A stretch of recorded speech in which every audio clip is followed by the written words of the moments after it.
Well, early voting kicked off today for the city of Charlotte's general election. Election day itself, by the way, July 26th.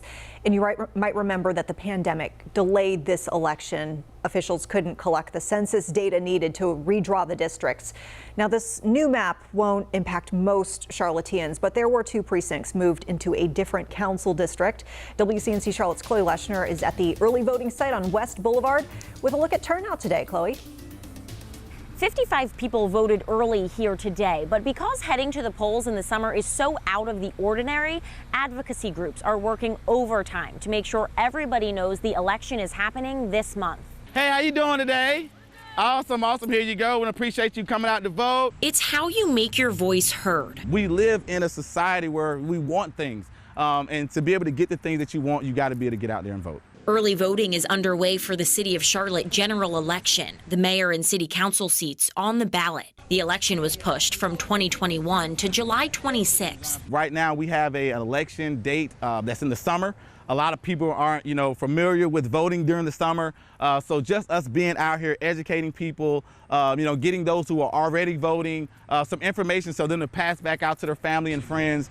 That's what's the most important to us right now. We appreciate you coming out to vote. Brandon Rivers and the team with the nonpartisan organization You Can Vote working to triple the vote, encouraging people to tell 3 others about the upcoming election. Take care now. Board of Elections officials are expecting around 20% of eligible voters to vote in this election.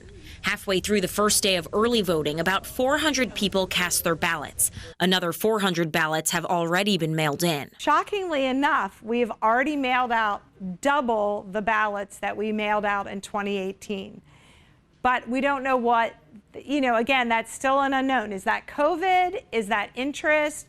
Is that a holdover because people ordered ballots for the primary? So are those people really going to vote in the city of Charlotte? If you're not registered to vote, you can register when you vote early at one of the 13 sites across the city that will be open until July 23rd. You can also request a mail-in ballot until July 19th. In Charlotte, Chloe Leschner, WCNC Charlotte. Well, today in South Carolina, abortion and reproductive rights took center stage at the State House. That's right. Lawmakers met to discuss 2 separate abortion restriction bills and had the public weigh in. Now, this first bill would ban all abortions and abortion pills in South Carolina. It would also criminalize helping someone get information on having an abortion. The other bill would add abortion to the state's list of crimes, which includes murder. This afternoon, both sides of the debate took to the stand to testify. That procedure is not a flippant decision. It's a life-saving procedure that some legislation would ban. That's unconscionable. She needed help, not judgment. To continue to allow abortion in our state is to legalize the act of murder against those who are most vulnerable and most unable to defend themselves.